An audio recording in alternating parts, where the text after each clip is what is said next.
name's Bill Stumpf. I live in Dubuque. I have 3 kids that are raised. My youngest is son Kyle, who's 26, and he is currently employed in the community. You know, when Kyle was finishing up with high school, I was determined through the team, including myself, that it would probably be best for him to start out in a pre-voc setting at Goodwill, and that has continued up till this point. He's still working there part-time. I was a little frustrated at that point because I heard a lot about folks that were working in the community who had disabilities and wondered, okay, how do I do this? From there, started to fill out paperwork for voc rehab. Wanted to make sure that we'd get people that were willing to look outside the box, because Kyle was probably somebody who was thought of as unemployable, sort of. And what was good about coinciding with getting involved with voc rehab is that we could make sure that everything was in order. We could get job coaching in place, which we did, which has been extremely beneficial, obviously for Kyle, but also for the employer to know that they're not flying alone, that the supports are there for them. And that's been very effective. They did name a new counselor who was wonderful, and kind of had the same philosophy. I don't want to just go through the motions.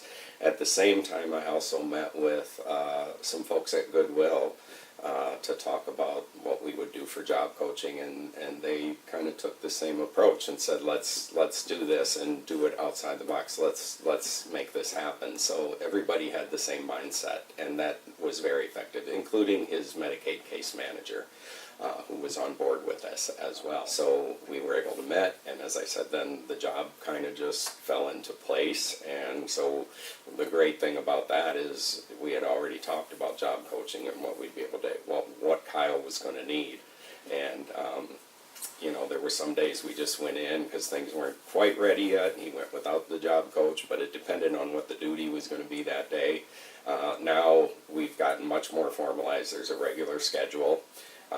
He works 5 days a week, approximately 2 hours, and hopefully that will build. That is the ultimate goal, to get Kyle working full-time.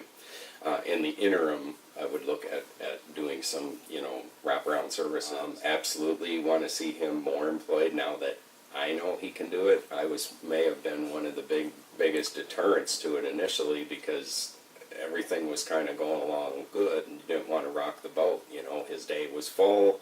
He was doing well, he was making a little bit of income, but now that I've seen that he can actually do it, you know, in a regular job, and make probably twice as much money as he does when he's working in the pre-voc setting, it's pretty cool. Make sure that you're getting with the right person, make sure that they're explaining to you clearly what the expectations are, what the supports are,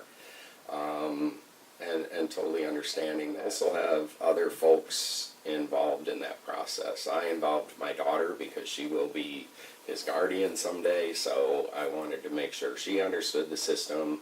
I involved the agency that provides supported community living and respite through the waiver program in that system, because they can complement each other.